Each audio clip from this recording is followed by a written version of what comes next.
Good evening, everybody. Welcome back to the shop for episode 15 of The Whale.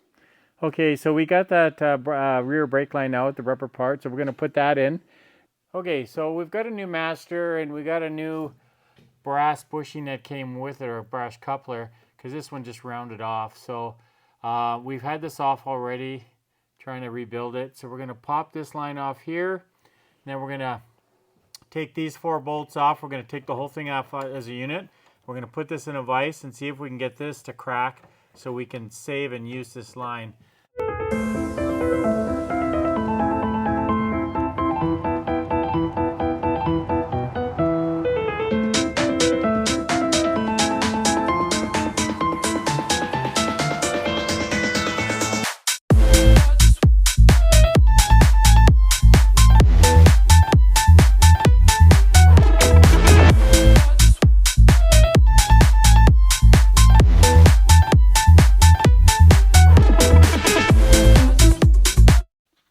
This was behind the master cylinder, so I'm just going to use the wire brush to get it tidied up.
Okay, let's see how this heat works.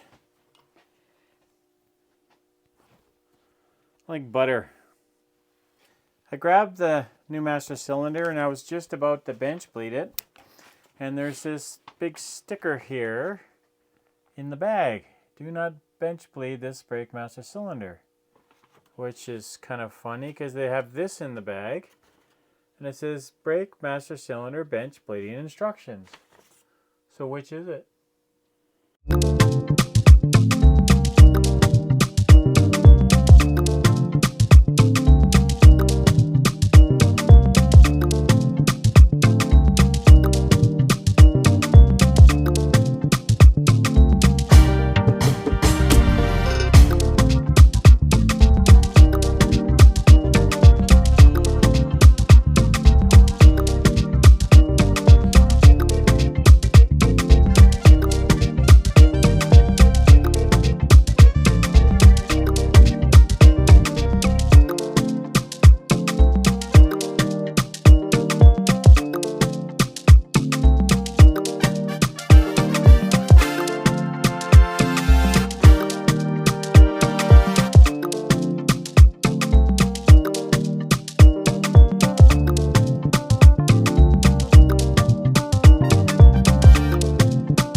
time to bleed the brakes. I filled it with brake fluid, and Shauna's going to get inside and we'll put it up in the air and pump away. Incidentally, this new replacement master cylinder, they give you a 10 mil bolt. I mean, really, come on. So Shauna was trying to find something to sit on, and the milk crate was too high, so she's going to go low rider. One day she's going to grow up big and strong and she'll be able to see over the dash. So I think we're done. How are the brakes, dear? They are definitely there.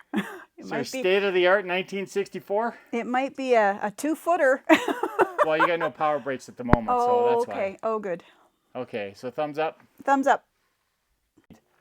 So a friend of mine gave me, this is, what is it here? A Spectre Premium.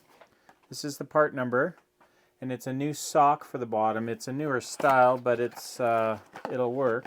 It's for a 5/16 line, which is what this is. So it just slides over the tube like that and replaces this one. This one's pretty messed up, and I'm sure it's partially plugged.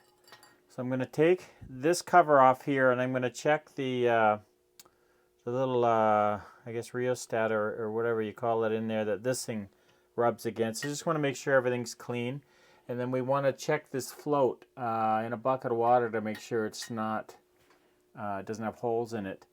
It doesn't look that great along the wires here, and I'm sure if I tried to take this off the wire, it would probably tear apart. So I'm going to see if it floats just on its own, so that it's, you know, doesn't have a leak in it. And then the other thing I needed was the rubber gasket for here, and I was going to order this from Rock Auto. It's Spectre Premium as well. There's the part number. They're pretty universal as far as what they fit on old Chryslers. I think they're all about the same size, and Mopars and Dodges. Comes with a lock ring and a rubber gasket. They're about $3.50 at Rock Auto. But anyway, I happen to have this one hanging up in the rafters here with all my spare parts, so we'll use that. Probably use the old lock ring though. They're generally thicker and fit better, but I have one and just in case I need it. And then the one other thing I need is the rubber grommet on the tank where the filler neck goes in. But I have numerous tanks around and I can't find any service replacement for that except if you go into a restoration parts place. But then I have to pay shipping. You know, it'll probably end up being a $40 part by the time it gets here. So I'll just rob one off one of my other tanks. I have some new replacement tanks, so they'll have some fairly new rubbers on there.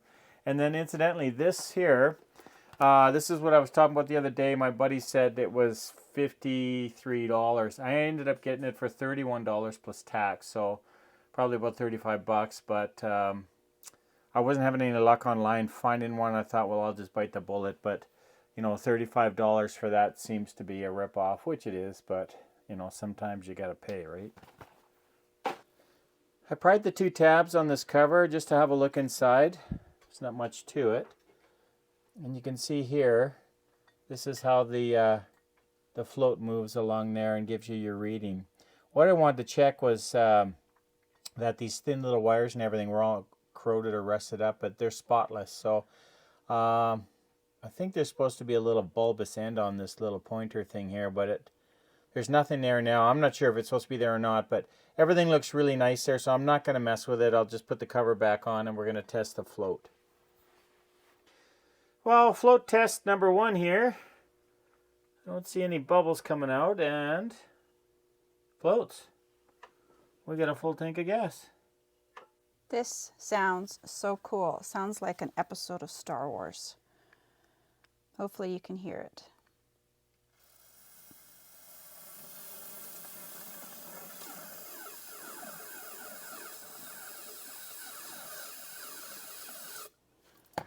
Sounds like a laser gun fight.